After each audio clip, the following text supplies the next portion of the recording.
Ya, Shalom, ketemu lagi dalam lanjutan pengajaran tentang hukum mengajar.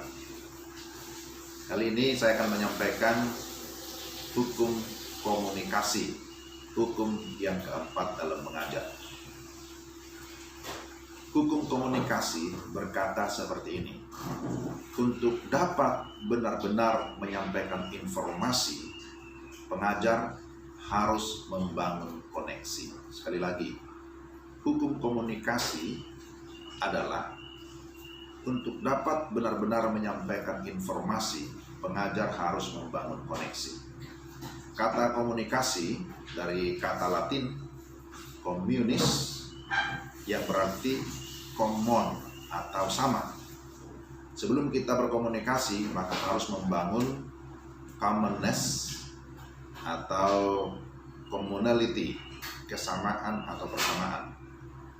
Membangun dasar kesamaan, itulah disebut sebagai proses membangun koneksi, jaringan, ataupun disebut sebagai jembatan. Semakin besar koneksi, semakin besar kesempatan bagi kita untuk berkomunikasi. Jadi, komunikasi adalah alasan keberadaan kita sebagai pengajar, dan komunikasi ini merupakan masalah yang sangat serius, yang sangat penting dalam mengajar.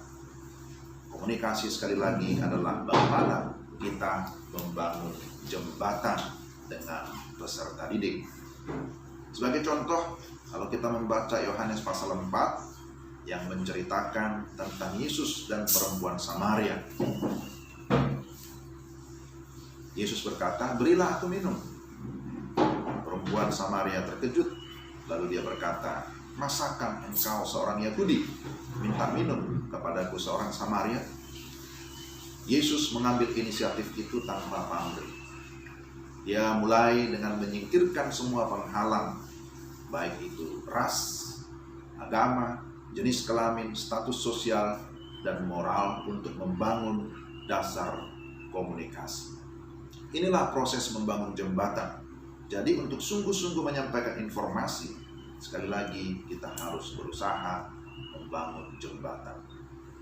Dalam dinamika berkomunikasi, ada hal-hal yang prinsip yang harus kita perhatikan, yaitu yang pertama, komponen dasar komunikasi.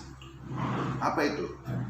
Itu adalah pikiran atau konsep, perasaan, dan tindakan.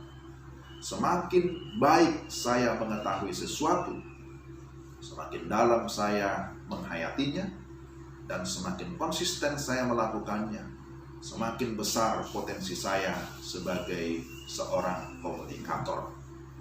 Sekali lagi, semakin baik saya mengetahui sesuatu, semakin dalam saya menghayatinya, dan semakin konsisten saya melakukannya, semakin besar potensi saya sebagai seorang komunikator.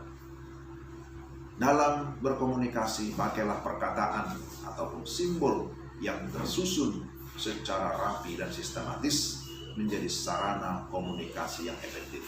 Kedua, persiapan dan penyampaian.